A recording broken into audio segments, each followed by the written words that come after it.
कथा में 2 बार हमेशा बोला है कि माँ बाप की सेवा और भगवान की सेवा अपने हाथ से करनी। आप कितने भी बड़े क्यों ना हो जाओ, कितना भी धन आपके पास क्यों ना जाओ, दुनिया की अकूत संपत्ति आपके पास आ जाए, फिर भी गोविंद की सेवा और माँ बाप की सेवा अपने हाथ से करना। और माताओं से एक बात कहूँ, माताएं अगर बीमार है घर में तो कम से कम जो भोग का भाव है माताओं को लेना चाहिए। भगे आपके घर में नौकर है, बहुत से नौकर चाकर घर में रहते हैं, लेकिन भोग का जो प्रसाद बने वो माताओं को बनाना चाहिए। बहुत पैसे वाले हो कोई बात नहीं है, भोग का प्रसाद ठाकुर का भोग अपने हाथ से बनाओ, निश्चित बनाओ। फिर वो भोग लगने के बाद वो भोग सब में मिला दो आप, फिर जो होगा वो देखा जाएगा, लेकिन भोग का प्रसाद माताओं को बनाना चाहिए। मेरे हाथ जोड़ की विनती है। पर एक लगे हाथ मेरी विनती हो रहा है कि आजकल कल्चर चल पड़ा, एक बहुत बड़ा विचित्र कल्चर चल पड़ा है कि रसोई में माताएं जूतियां लेकर चली जाती हैं, ये पैरों में कि महाराज ये अंदर, अरे नहीं रहे यार।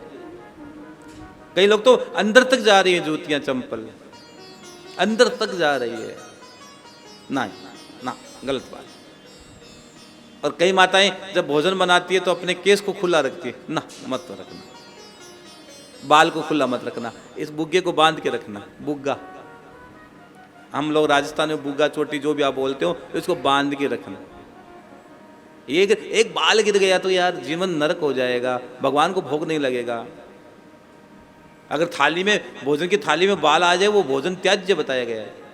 अगर वो भोजन को कोई लांग जाए उस भोजन को कभी मत करना, जिस भोजन को ठोकर लगा दे वो भोजन भी मत करना कभी।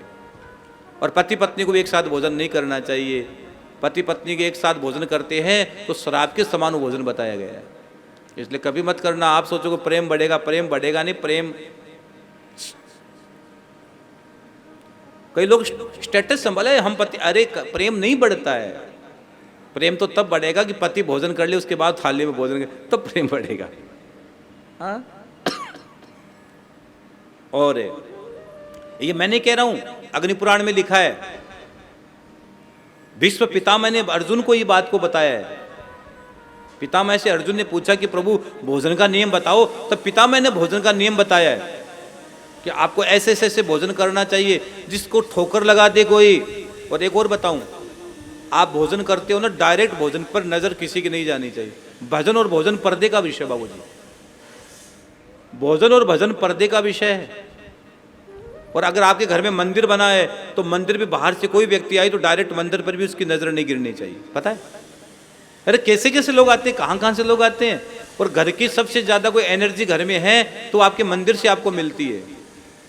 घर की सबसे ज्यादा एनर्जी आपको मंदिर से मिलती है, इसलिए मंदिर को एकदम सावधान रहो, एकदम सचेत रहो, सावधान रहो मंदिर के लिए।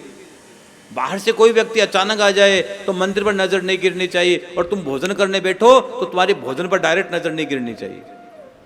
भले ही आप पैसे वाले हो, कर लो भोजन, वो अलग बात है, लेकिन सच सच है, सच तो सच ही रहेगा। अपनी मारवाड़ी में कहावत है कि सांस ने कोई आंच नहीं, सांस ने का ही आंच है, सांस ने कोई आंच नहीं भाई। तो पति पत्नी को भोजन एक साथ नहीं करना चाहिए। हाँ, लेकिन बाप और बेटी भोजन करे तो उस बाप की कभी अकाल मृत्यु नहीं होती। अगर किसी को कोई कह दे कि तेरी उम्र कम है, उस बाप को कह दिया जाए कि तेरी उम्र कम है, तो बेटी का भाव भोजन के साथ प्राप्त करो, आप उस बाप की अकाल मृत्यु टल जाती है। यहां तक लिखा है। और एक लगे हाथ और कह दूं, कहना तो नहीं चाहिए, माताएं नाराज हो जाएगी मेरे से।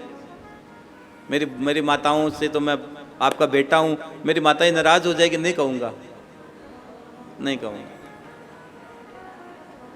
आप नाराज हो जाओगे तो मैं कैसे मनाऊंगा आपको। रूठ जाओगे तो मुझे मनाना ही नहीं आता है। नहीं होंगे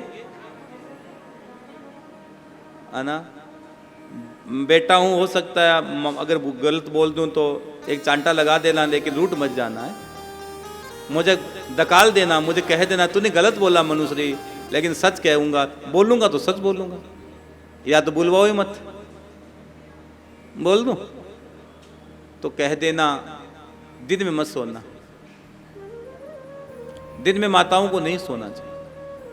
महाराज ये तो झंझट कर दिया। दिन में माताओं को नहीं सोना चाहिए। कोई बीमार हो तो अलग बात है, दिन में माताओं को नहीं सोना चाहिए। क्यों नहीं सोना चाहिए? जिस घर में दिन में माताएं ज़्यादा सोती हैं वहाँ अकाल मृत्यु का भय बनता है,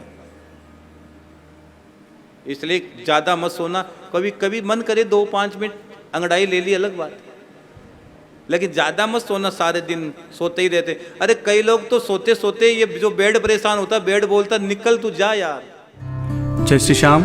आप सभी श्याम प्रेमियों से नम्र निवेदन है कि पूज्य महाराज श्री जी का यूट्यूब चैनल मनुश्री जी महाराज रत्नगढ़ वाले को सर्च करें, सब्सक्राइब करें, शेयर करें, बेल आइकन दबाएं ताकि महाराज श्री जी की वाणी जन जन तक पहुँचे और सभी को उसका लाभ प्राप्त हो। जय श्री श्याम।